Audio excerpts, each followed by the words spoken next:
When I was growing up, I was always very self-conscious of my hands. I had my cousin Lucy. She had these beautiful, beautiful, long, tapered, perfect fingers. In fact, I think at some point in her life she was like a hand model.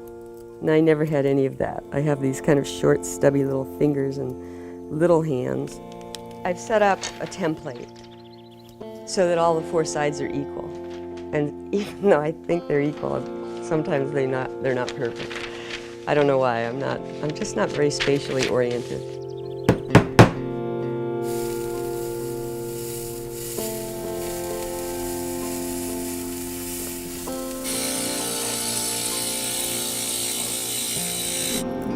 There.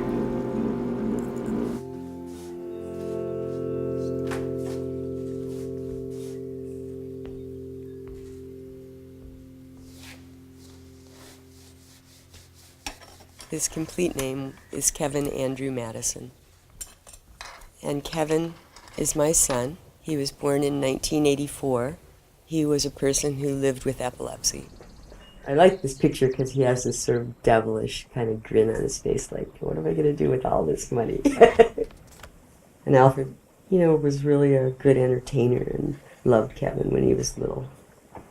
Although, when Kev was 1 year old, Alfred came to me and he said, "Mama, I figured out what we can do with that baby."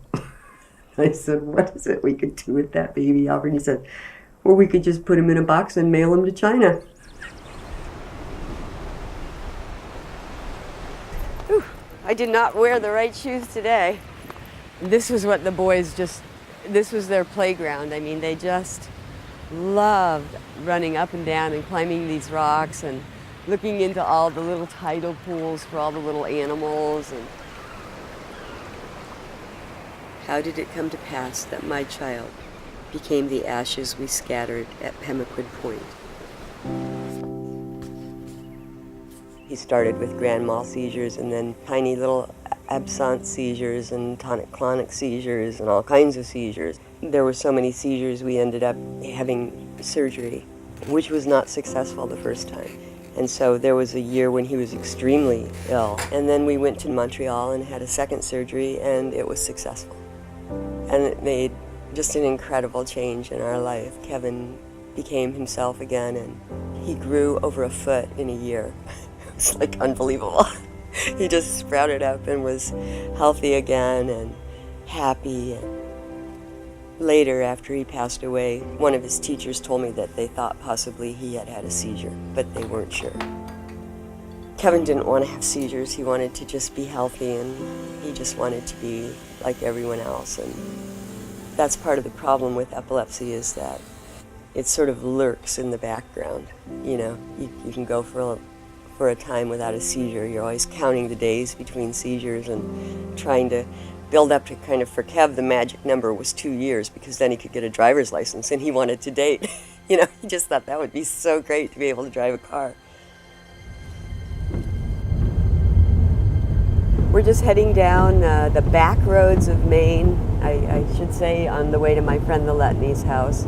They've been my dearest friends for 25 years, and they've been my second family. They just always, were the ones that came to help. Is everyone having coffee? Rosie. That is good. Brilliant. It's brilliant. I mean, that was 36 years ago. It would be like a romantic shot of us laughing together. Oh, don't grab my ass. Did you? Come on, Trish, will you? Honest to God. Come on. Oh boy, Jim. All right? Yeah. Oh my God, yeah. Oh gosh, I just remember that day. I haven't been down here since. I know. Remember, it was the hottest day of the year. I was here the day before when Michael and Kevin had the sailboat out.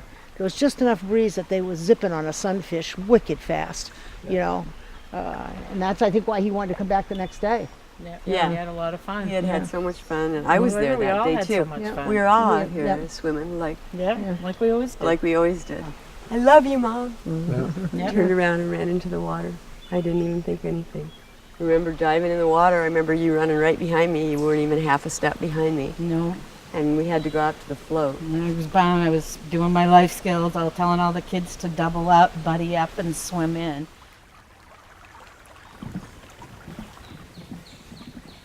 One of the most remarkable experiences or memories I have of Kevin was on a horribly cold November night before he had his second surgery. And he was so sick, and he was having seizures, sometimes every 4 minutes. It would go for hours on end. He'd have them every 4 minutes, and just they wouldn't stop, We'd end up usually going to the emergency room at that point, but that particular night, I was sitting with Kevin on the couch, and he was just exhausted and so sick. And he said, "Oh, Mama," he said, "I just want it to be a beautiful summer day. And I'm at the pond and I'm swimming with all my friends." I think he knew, I think he always knew this is where it was going to end. I don't know why, but I think, We hadn't been able to swim when he was sick, but he didn't seem to be sick anymore. And so he swam out and he drowned that day. It was clear he wasn't there anymore, and there was nothing I could do to put him back in. And that was my own death. That was the death of my ego, because that was the end of the road for me. And so that was my rebirth.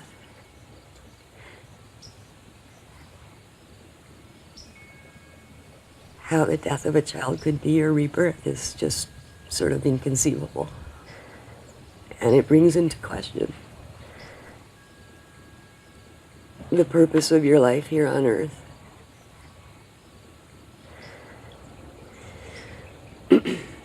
And why people come to this life.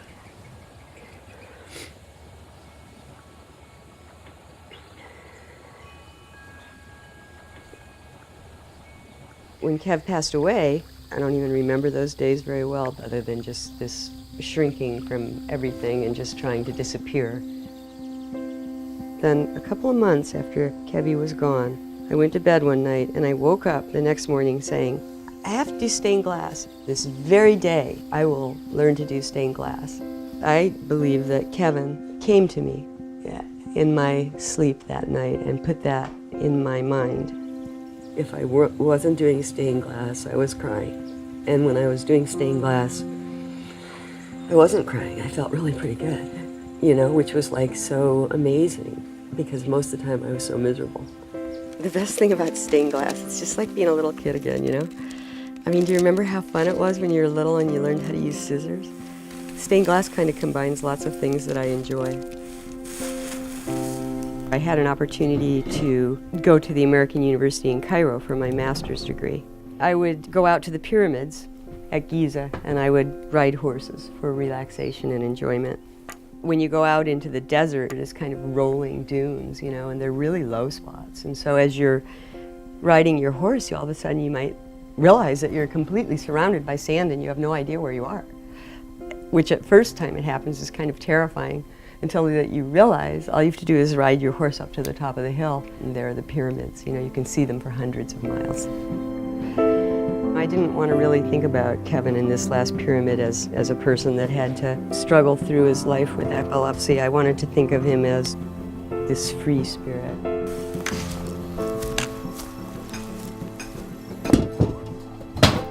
Oh, that's what I forgot about those. To complete this pyramid for the party, for the fun of everyone getting to see a new pyramid. It's kind of like a birthday. When a new piece of glass is finished, for me, it feels like a birthday. Here it is, Dad. That's a long reach.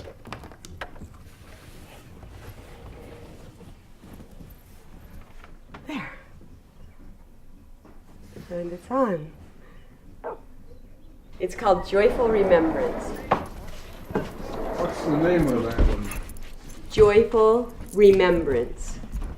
thinking about all the happy time with Kevin. Beautiful. All of them are. What do you make total? 21. 28, 21. 21? Yeah, this is the last Oh, one. okay. Yep. I think I got your ears too. Hmm? I think I got your ears too. Took me 8 years to do 20 of them. And what this is all about was I donated them to Epilepsy Foundation. I lost my son, had epilepsy. And so they're using them for fundraising and raising awareness around epilepsy and that kind of thing. You've been my sort of a little bit of a role model here the last couple of years. Why? No, I just have enjoyed your travels. And it's kind of been inspirational because I've kind of come to the conclusion, it's time to do some stuff. Who's that? Miller Man! You know Miller Man, let's go get him. Did you bring this weather with you from the coast? So, do you want to demonstrate? All right. We used to do this thing with Kevin and my whole family. We called it the claw. The older kids, they used to attack the younger kids.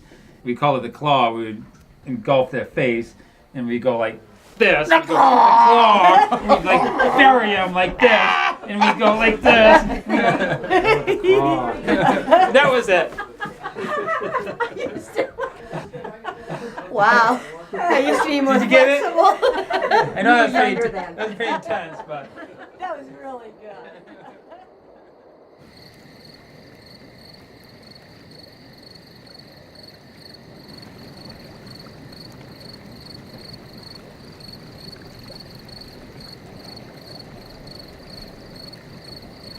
Hey, I just wanted to catch up with you and let you know that it's really looking like it's going to be happening, that I'm going to come to New Mexico this winter. And Jen, I'm so excited. I can hardly believe it.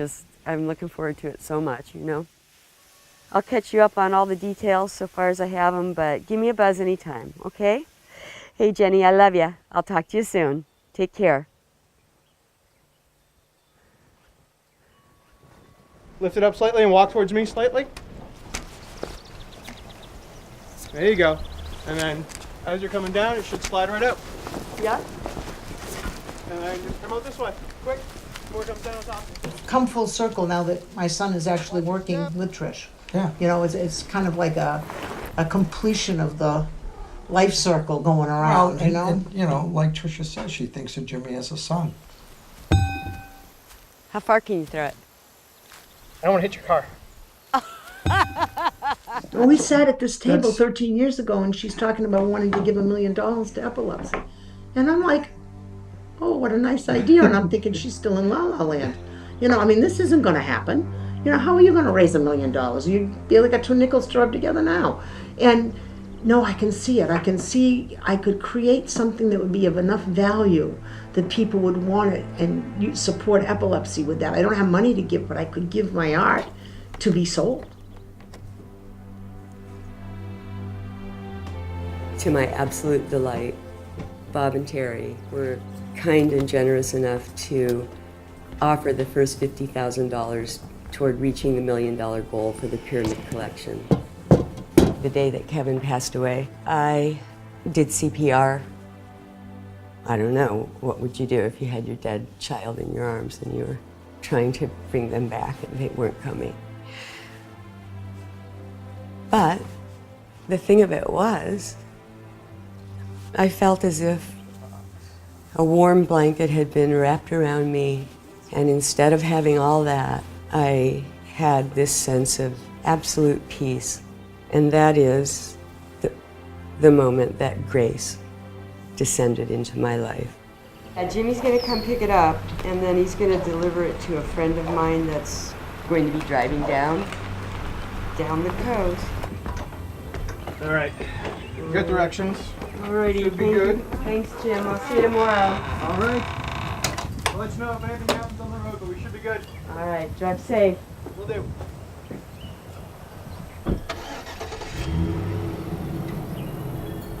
I lived in Naples for a couple of years. It was just a wonderful time in my life. And I used to ride the train up to Rome, and I would go to the Vatican. So you could go right up to the Pietà. And this is the one, his Pietà of Mary when she was young, holding Christ as he's taken off the cross. And as I would look at it, I would think, Michelangelo just got it all wrong. It's not right. You know, nobody would look that relaxed and calm and at peace if they were holding their dead child in their arm. And that just mystified me for years, and I never could figure it out.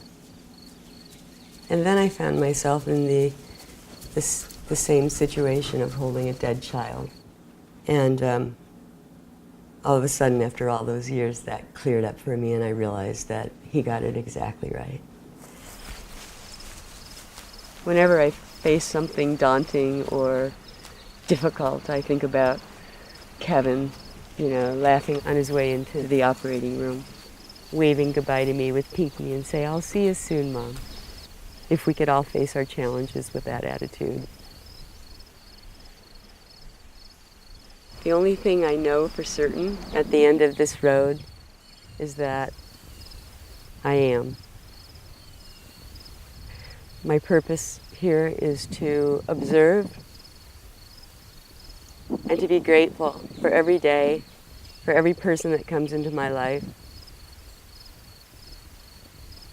and to be happy. Life is about being happy. Kev was the best example of happiness I ever knew.